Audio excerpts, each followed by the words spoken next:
जिंदगी रिश्तों के डोर में चलने वाली वो चक्र है जो पुस्त दर पुस्त चलती रहती है।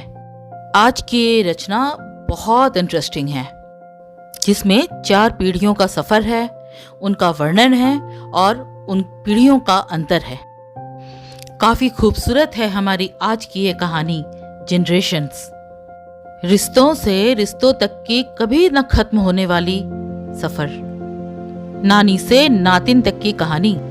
जो सुना है मैंने अपनी माँ से कि मेरी नानी आई थी अपनी ससुराल डोली में बैठकर, अपने पलकों में बहुत से सपने सजोए।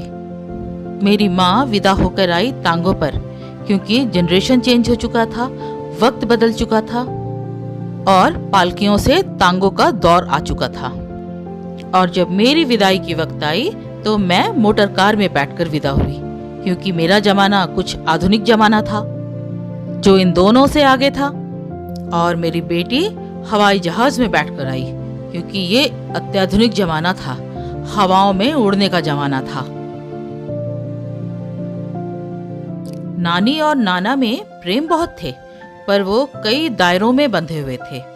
नानी अपने मन की बातों को नाना के साथ शेयर करने के लिए लालटेन के बुझने का इंतजार करती थी, क्योंकि उस जमाने के दायरे जो थे। मेरी माँ भी कुछ दायरों में सीमित थी, जो मेरे पिता के सिर्फ हाँ में हाँ मिलाती थी और उसमें ही अपनी खुशियों को ढूंढती थी और उसमें ही अपनी जिंदगी को सार्थक बनाती थी। माँ के दिन और रात मेरे पिता के अनुसार चलती थी। अब जमाना आया था मेरा, यानी तीसरी पीढ़ी का, जहाँ मैं अपने पति के सवालों पर सवाल खड़ा कर देती थी और उन हर सवालों का जवाब मुझे चाहिए होता था, क्योंकि मैं जिंदगी को अपनी नजरों से देखने लगी थी। अब जमाना आया मेरी बेटी का, यानी 4th जनरेशन, 4G जनरेशन, यानी नानी से नातिन तक का सफर, जिसमें कंधे में कंधे मिलाकर दोनों स्त्री पुरुष एक दूसरे का साथ देते, एक दूसरे को सहयोग देते। हमारे नानी के जमाने में नानी खद्दर की साड़ी पहनना पसंद करती थी। सर पर पल्लू लिए नानी की एक अलग पहचान हुआ करती थी। उस पहचान में नानी की इज्जत और मर्यादा छिपी थी। उसके बाद जमाना बदला, मेरी माँ का जमाना आया, जो सिल्क और सिंथेटिक साड़ियों के बीच में बंधा हुआ था। वो साड़ियाँ मेरी माँ की पहचान थी।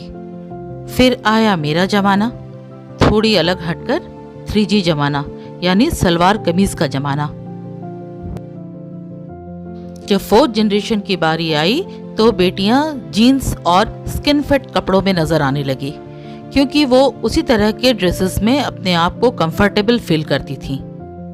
आखिर फास्ट जमाना भी था। मेरी नानी कच्चे मकानों में रहती थी, पर उन मकानों में बड़ा सुकून हुआ करता था।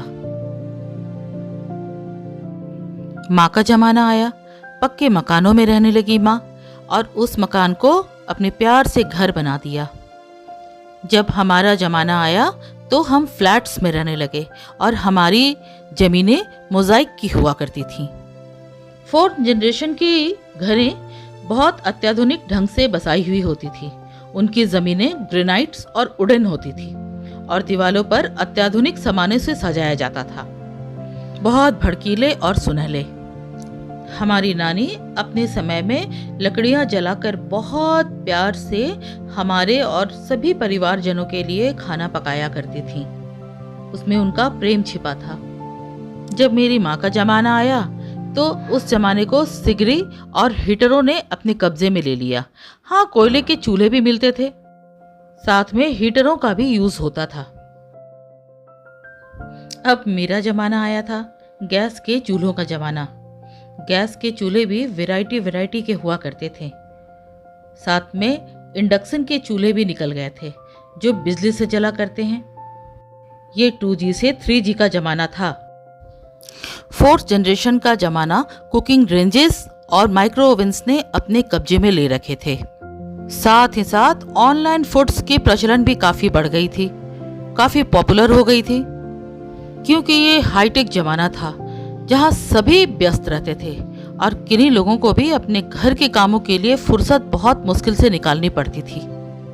अब परिवार के मामले में ही देखिए, हमारी नानियों का परिवार काफी लंबा चौड़ा हुआ करता था। जब हमारे माओं का जमाना आया तो हम दो और हमारे दो में सीमित हो गए। हालांकि हमारे जमाने में भी दो बच्चे होते थे, पर ये घटकर एक बच्चे की पहचान बनकर रह गई। अगला जमाना फोर्थ जनरेशन का जमाना था, जहां एक बच्चे के जन्म के लिए माँ की कोखें किराए पर ली जाती थी। सरोगेट मदर और सरोगेसी काफी प्रचलन में आ गई। हमारी नानियां दादियां मिट्टी की लेप लगाया करती थीं और उससे ही अपनी खूबसूरती को निखारती थीं। समय बदला, जमाना बदला, माँओं का समय हल्दियों का समय आ गया। हल्दियों से माएँ अपनी खूबसूरती निखारा करती थीं। साथ में साबुनों का जमाना आया, जो हमारी माँ के जमाने से लेकर हमारे जमाने तक चला। खासकर फेस वॉशेस काफी प्रचलित हुए। पर 4G जनरेशन्स आधुनिक स्किन ट्रीटमेंट का सहारा लेने लगे। क्यों न हो, जमाने के साथ साथ इनके सोच में भी काफी परिवर्तन आ चुकी थी। हमारी नानियों दादियों का परिवार भी काफी लंबा चौड़ा हुआ करता था।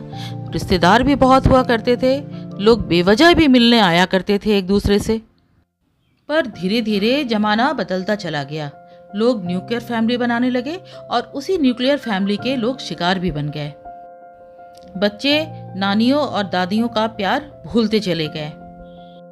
नानियों दादियों का प्यार थर्ड जनरेशन तक सीमित रहा, पर फोर्थ जनरेशन इन सभी चीजों से वंचित रहा, क्योंकि उनकी सोच बहुत अलग हो चुकी थी। इस बदलती सोच ने मनुष्य की जिंदगी को इतना अकेला बना दिया कि वो एक बंजर भूमि पर खड़ा बारिश की बूंदों का इंतजार करता था। इस अत्याधुनिक जिंदगी के चक्कर में उसने एक बंजर भूमि से लेकर हरियालियों तक के रास्ते में बहुत लंबा चौड़ा फासला बना लिया था, जिसे शायद बहुत मुश्किल से तय किया जा सकता था। क्योंकि जिंदगी के बदलाव के साथ साथ समय ने भी अपनी गतिविधि बढ़ा ली थी। ये डॉक्यूमेंट्री एक रियलिटी पर आधारित है, क्योंकि हम अपनी माँओं से, अपनी नानियों दादियों और अपनी माँओं की कहानी सुनते आए हैं। और उनकी जिंदगियों से जब हम अपनी जिंदगियों की तुलना करते हैं या फिर अपने अगले जनरेशन की जिंदगियों की तुलना करते हैं, तो ये पता चलती है कि हम बहुत आगे तो निकल आए इस भीड़ में, इस दौर में, लेकिन वो सुकून, वो खुशी पता नहीं पीछे कितनी छूट चुकी है। हमारे पिछले जनरेशन्स में इतनी सुविधाएं तो नहीं थी, पर हाँ, खुशियों से परिपूर्ण उनका पूरा संसार था। वो खुशियों के सही मायने और सही अर्थ जानते थे और अपने बच्चों को भी अपनी संस्कार सिखलाते थे। समय बदलता चला गया और समय के साथ साथ सभी इतने मॉडिफाइड हो गए और इतने व्यस्त हो गए कि जनरेशन्स 3G और 4G में कन्वर्ट होती चली गई। और पता नहीं आने वाले ज़माने में कितने जनरेशन्स चेंज करते जाएंगे, 5G, 6G और 7G, और पता नहीं कितने नंबर्स इस जनरेशन के साथ जुड़ते चले जाएंगे और उनकी सोच भी कुछ उसी तरीके से बदलती चली जाएगी। पर चाहे कितने भी बदलाव आएंगे, ये जीवन चक्र तो यूं ही चलता रहेगा। अगर मेरी इन बातों से आप थोड़ी सी भी सहमत हैं तो एक बार विचार कीजिए। अंतर आपको खुद व खुद देखने को मिल जाएगी। हमारे इसी जमाने में हमारे देखते ही देखते सब कुछ बदल गया। नानी से नातिन तक का सफर बहुत अंतर हो चुका है। समय के साथ होते हुए इस बदलाव के बारे में सोचिएगा जरूर और एक बार पुराने लोगों को याद कीजिएगा जरूर। धन्यवाद।